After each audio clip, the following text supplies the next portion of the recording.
Dr. Desoto by William Steig, Farrar Straus, and Guar. I think this book is about a dentist. Dr. Desoto, the dentist, did very good work, so he had no end of patients. Those close to his own size, moles, chipmunks, etc., sat in the regular dentist chair. Larger animals sat on the floor, while Dr. Desoto stood on a ladder. Oh, look at him. Pulling teeth. For extra large animals, he had a special room. There, Dr. Desoto was hoisted up to the patient's mouth by his assistant, who also happened to be his wife.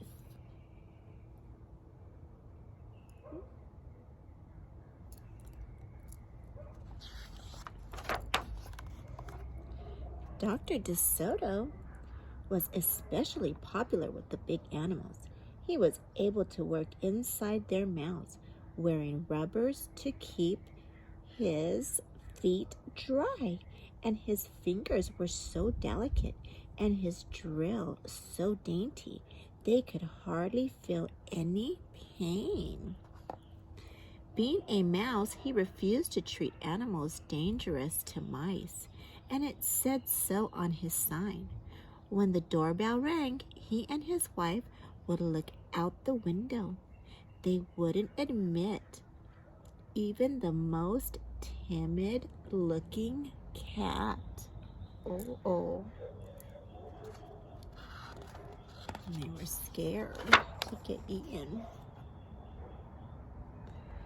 One day, when they looked out, they saw a well-dressed fox with a flannel bandage around his jaw. "I cannot treat you, sir," Dr. Desoto shouted. "Sir, haven't you read my sign?" Oh, his mouth was hurting. "Please," the fox wailed, "have mercy. I'm suffering." And he wept so bitterly it was pitiful to see. "Oh." "Just a moment," said Dr. Desoto. "That poor fox," he whispered to his wife. "What shall we do?" "Let's risk it," said Mrs. Desoto. She pressed the buzzer and let the fox in. Oh, that was sweet. I want to help the fox.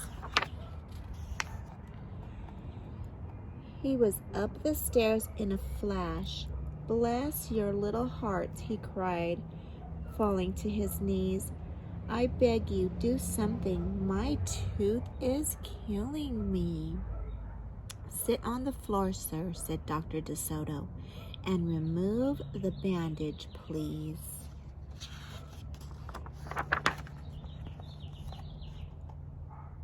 Dr. Desoto climbed up the ladder and bravely entered the fox's mouth. "Oh, wow," he gasped. The fox had a rotten bicuspid and unusually bad breath. "This tooth will have to come out," Dr. Desoto announced, "but we can make you a new one." "Just stop the pain," whimpered the fox, wiping some tears away. Despite his misery, he realized he had a tasty little morsel in his mouth, and his jaw began to quiver. "Keep open," yelled Dr. Desoto. "Wide open," yelled his wife. Oh, you can't close your mouth when you go to the dentist and they're working on you.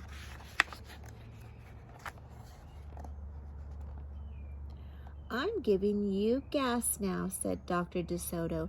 "You won't feel a thing when I yank that tooth." Soon the fox was in dreamland. Yummy," he mumbled. "How I love them raw, with just a pinch of salt and a dry white wine." They could guess what he was dreaming about. Mrs. Desoto handed her husband a pole to keep the fox's mouth open.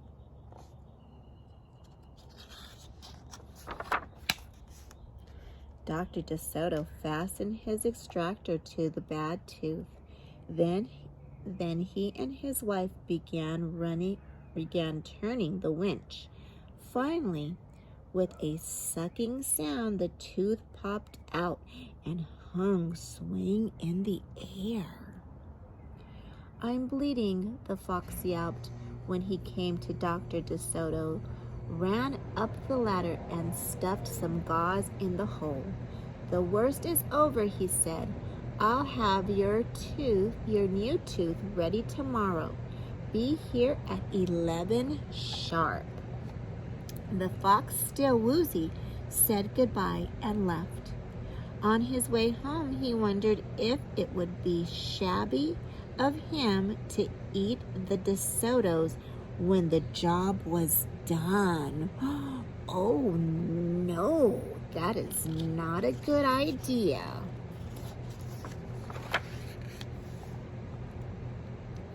After office hours, Mrs. Desoto molded a tooth of pure gold and polished it.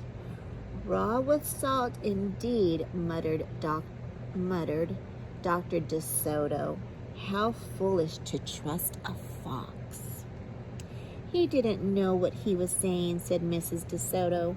"Why should he harm us? We're helping him." "Because he's a fox," said Dr. Desoto. "They're wicked, wicked creatures." Oh my. That night, the Desotos lay awake worrying. "Should we let him in tomorrow?" Mrs. Desoto wondered. "Once I start a job," said the dentist firmly, "I finish it. My father was the same way. But we must do something to protect ourselves."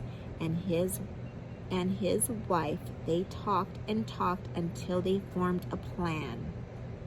"I think it will work," said Dr. Desoto. A minute later, he was snoring.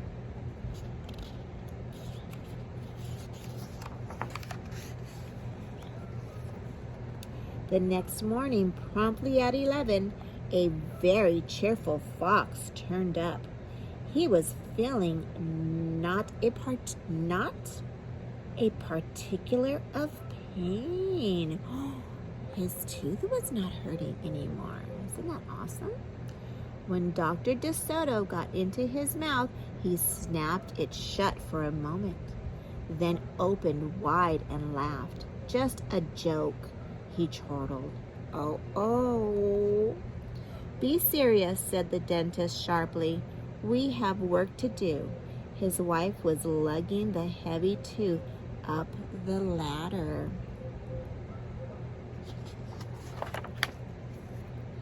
"Oh, I love it," exclaimed the fox. "It's just beautiful." Dr. Desoto set the gold tooth in its socket and hooked it up to the teeth on both sides. The fox caressed the new tooth with his tongue.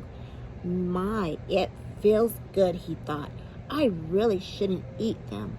On the other hand, how can I resist? Oh my goodness." "We're not finished," said Dr. Desoto, holding up a large jug. "I have here a remarkable preparation developed only recently by my wife and me. With just one application, you can be rid of toothaches forever. How would you like to be the first one to receive this unique treatment?" Oh, Fox is thinking.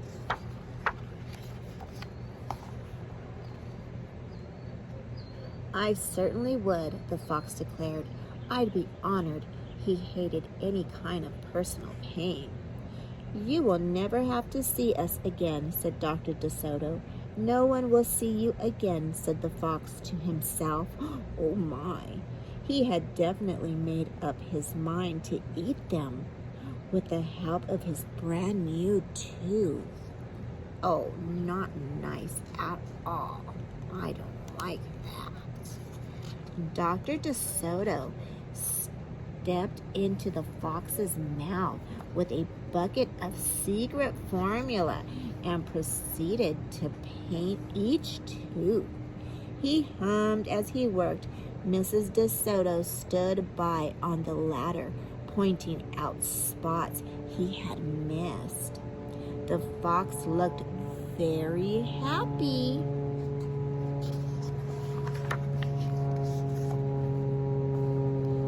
When the dentist was done, he stepped out. "Now close your jaws tight," he said, "and keep them closed for a full minute." The fox did as he was told. Then he tried to open his mouth, but his teeth were stuck together. Oh boy. Excuse me? "I should have mentioned," said Dr. Desoto. "You won't be able to open your mouth for a day or two. The secret formula must first permeate the dentine. But don't worry, no pain ever again." The fox was stunned. He stared at Dr. Desoto, then at his wife. They smiled and waited. All he could do was say, "Frankleberry mush," through his clenched teeth and get up and leave. He tried to do so with dignity. Oh my, yeah, after he was going to eat them. Nobody. Then he stumbled down the stairs in a daze. Dr. Desoto and his assistant had outfoxed the fox. They kissed each other and took the rest of the day off. Oh, that's a good one. High five. Did good, little mouses. Well, little mice, I should say. There goes the fox. If you like this book, give us a thumbs up.